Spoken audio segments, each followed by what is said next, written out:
ata bafingi ozalaka mokuse loba tempelo ya nzambe ya solo ozalaka mwindu loba naza tempelo ya nzambe. Amen. Otayo kuna nzoto mike tempelo ya nzambe. Amen. Komela dirabolente kaka ndengo za muke wana za tempelo ya nzambe. Amen. Na bito sona zobela mutuka tunesiko. Mundu lokola makala kasi tempelo ya nzambe te. Mais ce qui est extraordinaire, c'est que le temple de Dieu, chaque être humain qui reçoit Jésus en lui devient le temple de Dieu.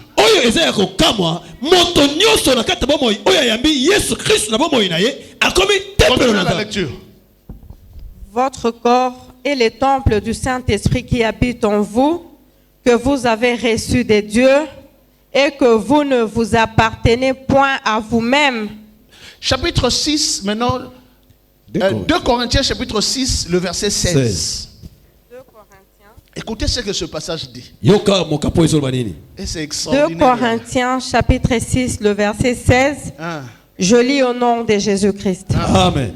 Quel rapport y a-t-il entre le temple des dieux et les idoles? Quel rapport y a-t-il entre le temple des dieux de Dieu et les idoles? Là, quand on parle du temple de Dieu, on ne parle pas du temple de Jérusalem. Il va préciser de quel temple il va parler. Continue. Car nous sommes le temple du Dieu vivant. Nous sommes le temple du Dieu vivant. Comme Dieu l'a dit. Comme Dieu a dit. J'habiterai et je marcherai au milieu d'eux. Je serai leur Dieu. Amen. Et ils seront mon peuple. Amen. Amen. Je croyais que quelqu'un allait célébrer le roi des rois.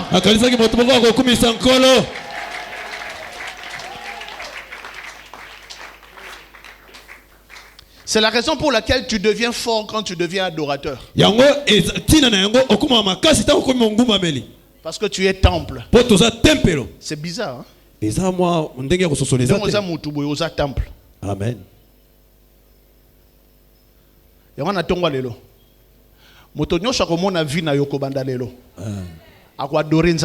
Amen. Nzambe asala ba mystère na ye. Amen.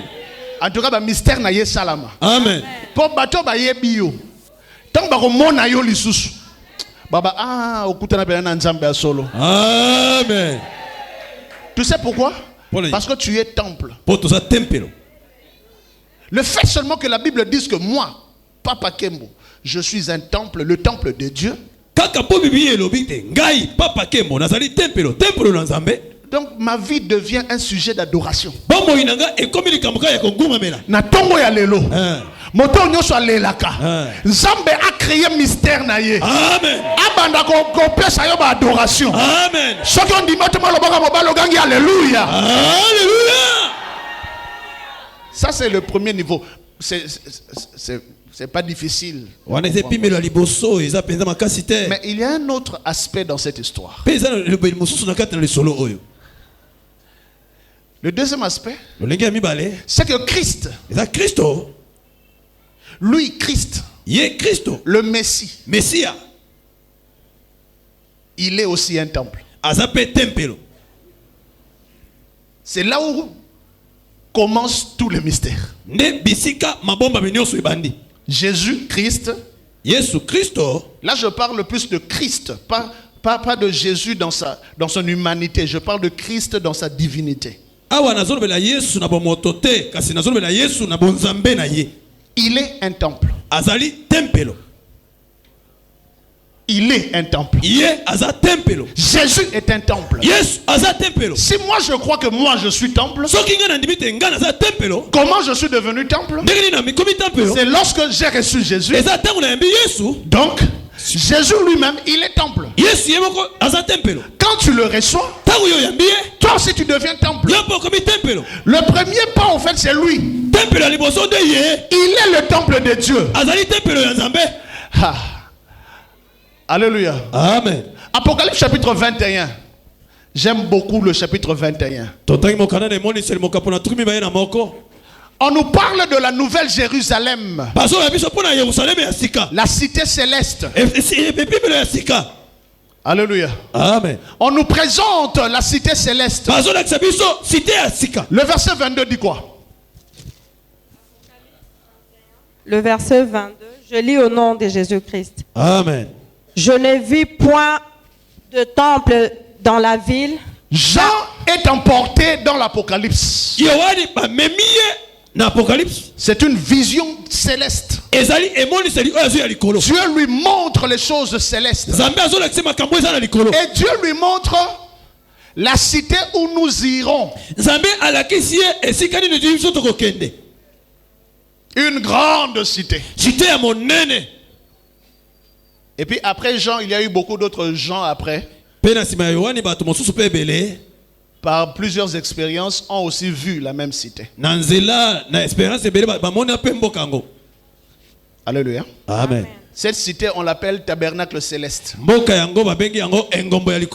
On l'appelle le paradis. On l'appelle le royaume de Dieu.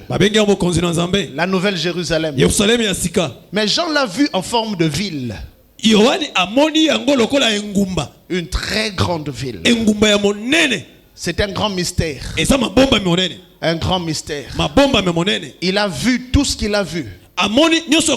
Les routes étaient en or, en perles, en diamants, en pierres précieuses, des maisons en or.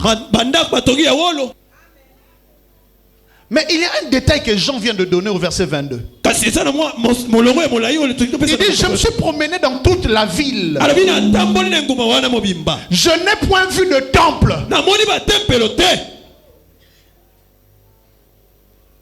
Il a attiré l'attention. Mais où est le temple? Salomon a construit le temple. Mais ici, il n'y a pas de temple. Alléluia. Amen. Pourquoi il n'y a pas de temple? Où est le temple? Hérode a bâti le temple. Mais ici, il n'y a pas de temple. Zorobabel a bâti le temple. Mais ici, il n'y a pas de temple. Où est le temple? Mais pourquoi la nouvelle Jérusalem n'a pas de temple? Et le Saint-Esprit lui donne la réponse. Il dit, il n'y a pas de temple. Pourquoi? Car le Seigneur Dieu Tout-Puissant est son temple. Amen. Ainsi que l'agneau. Car le Seigneur Dieu est son temple, ainsi que l'agneau. Donc, Jésus est un temple. Jésus, c'est le temple éternel. Jésus, c'est le lieu de l'adoration. Et le sujet de l'adoration. Alléluia. Amen. C'est comme ça, je le dis et je répète aux choristes, quand vous chantez, ne chantez jamais le nom des gens.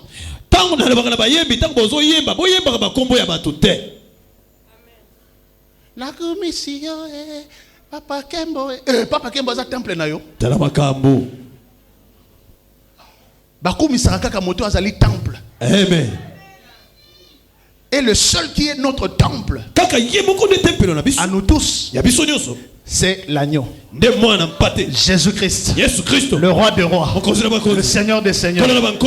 Au fait, l'esprit de Jésus, l'esprit de Christ, couvre toute la nouvelle Jérusalem. Tout le monde là où il se trouve, même dans sa chambre, dans son appartement, partout où on va se trouver, ça sera un temple.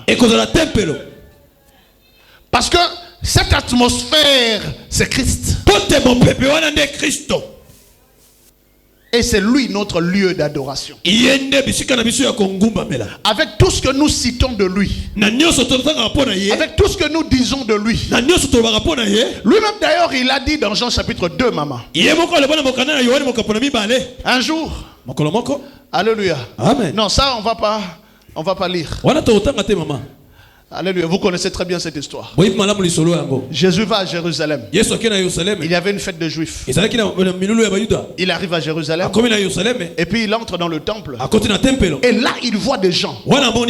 Des gens en train de vendre là dehors. C'est-à-dire dans la parcelle du temple. Ils sont en train de vendre des brebis, ils sont en train de vendre et de monnayer. Bakambiste pe na kati ya temple. Bazo changer ba euro na ba dollar. Na kati ya temple. Yesu ayaki po adorer. Te mama tanga kaka. Pour ça makamso il faut otanga po Jean chapitre 2 verset 13 à 22. Rapidement maman. Jean chapitre 2 le verset 13 à 22. J'ai lu au nom de Jésus. Amen. La Pâque des Juifs était proche et Jésus monta à Jérusalem. Il trouva dans les temples les vendeurs de bœufs. Il trouva dans le temple les vendeurs de bœufs. De brebis et de pigeons et de changeurs assis. Ayant fait un fouet de cordes, il le chassa tous du temple. Il chasse tous ces gens-là, les vendeurs et les cambistes. Ainsi que les brebis et le bœuf. Il chasse les brebis. Il dispersa la monnaie des changeurs et renversa les tables.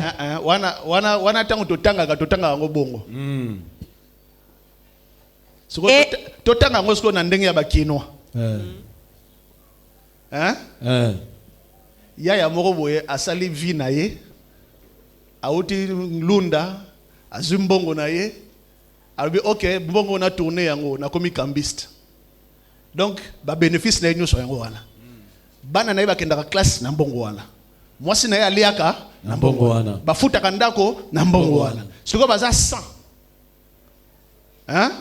na Château Rouge. Vous comprenez? Batanda miwana. Pembeni na bango boye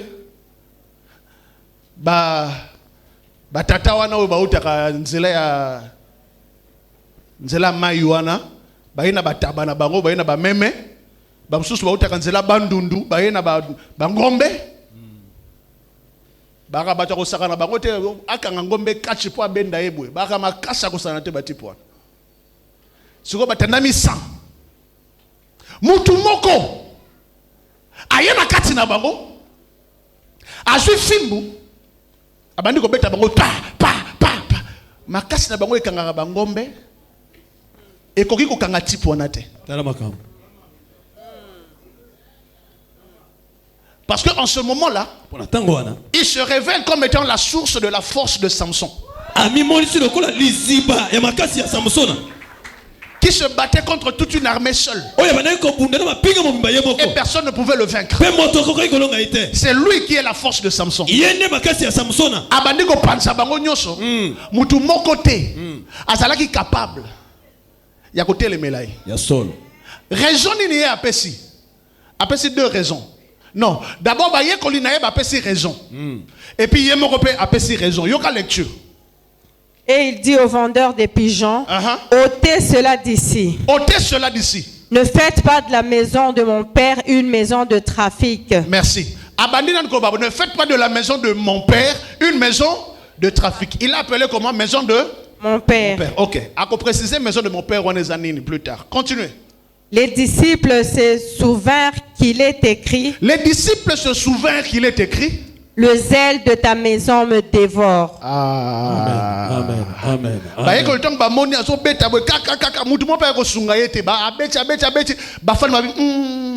Et comment le zèle de ta maison me dévore. Donc en Jésus, il y a le zèle de la maison de mon père. Azana zèle moko. Amen. Alors zèle wana tant que moni ba changeur na kati ya temple bengani bango. OK. Continuez. Les Juifs prenant la parole lui dirent: quel miracle nous montres-tu pour agir de la sorte? Jésus leur répondit: détruisez ce temple et en 3 jours je le relèverai. Les Juifs dirent: il a fallu 46 ans pour bâtir ce temple, et toi, en 3 jours, tu le relèveras. Mais il parlait du temple de son corps. Ah! Amen, amen, amen. Il parlait du temple de son corps. Au fait, makambo nyoso ya saliwana. Asali yango pona ba mabanga te. Ya solo. Asali yango pona temple ya nzoto na ye. Amen. OK, continue. C'est pourquoi, lorsqu'il fut ressuscité de mort, les disciples se souvinrent qu'il avait dit cela, et ils crurent à l'écriture et à la parole que Jésus-Christ avait dite. La parole acclamons, du Seigneur. acclamons.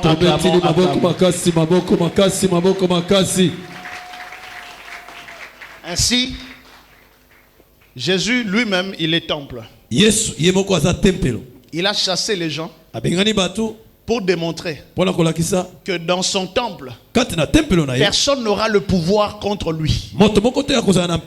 Il chasse qui il chassera. Il s'oppose contre qui il s'opposera. Personne ne pourra résister devant lui. Parce que c'est son temple.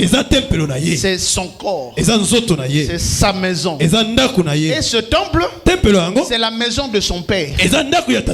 C'est pourquoi toute personne qui veut entrer dans la maison de son Père doit d'abord recevoir Jésus. Et quand tu reçois Jésus, tu deviens aussi temple. Comme lui-même il est temple. Son corps est temple. Son esprit est temple. Il est le temple de la Nouvelle Jérusalem. Il est le temple spirituel. Jésus est le temple. Le véritable temple. C'est lui le roi des rois. Le véritable temple. C'est lui le Seigneur des seigneurs.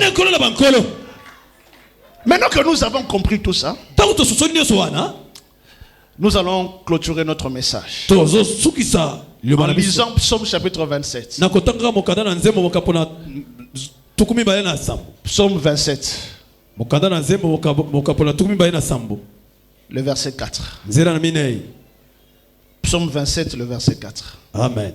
Psaume 27, le verset 4. J'ai lu au nom de Jésus-Christ. Amen. Je demande à l'Éternel une chose. Je demande à l'Éternel une chose. Ça, c'est David qui parle, inspiré par Dieu. Je demande à l'Éternel une chose. Que je désire ardemment. Je voudrais habiter toute ma vie dans la maison de l'Éternel pour contempler sa magnificence, la magnificence de l'Éternel, et pour admirer son temple. La parole du Seigneur. Amen, amen, amen, amen, amen. Gloire au Seigneur. Maintenant que nous avons compris que c'est Jésus qui est le temple, à cause de cela, Dieu dans sa parole a instauré un culte dans Israël. Et tout le culte rotait autour d'un lieu qui s'appelait le temple de Jérusalem.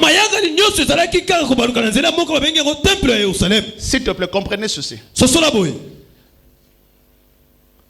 Jérusalem, c'est une ville parmi plusieurs dizaines d'autres villes.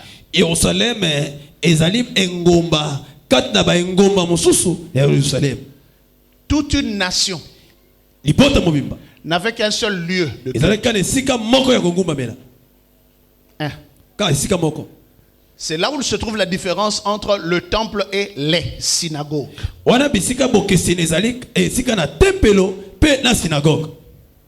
Alléluia. Amen. Une synagogue, c'est un lieu d'enseignement et de rappel. Mais Jérusalem, c'est le lieu du culte. Dans la synagogue, on ne célébrait pas le culte. On enseignait. Si tu veux avoir un culte, tu dois payer le transport, quitter Nazareth, quitter Rapha, quitter je ne sais où, venir jusqu'à Jérusalem. Un seul lieu de culte. Et les gens faisaient des pèlerinages une fois l'an. De Deux fois, celui qui a l'argent, il peut faire ça tous les mois. Mais tout le monde savait qu'il n'y avait qu'un seul lieu de culte. Cela était l'image du temps actuel où nous n'avons qu'un seul temple. Et ce seul temple, l'unique temple, c'est Christ.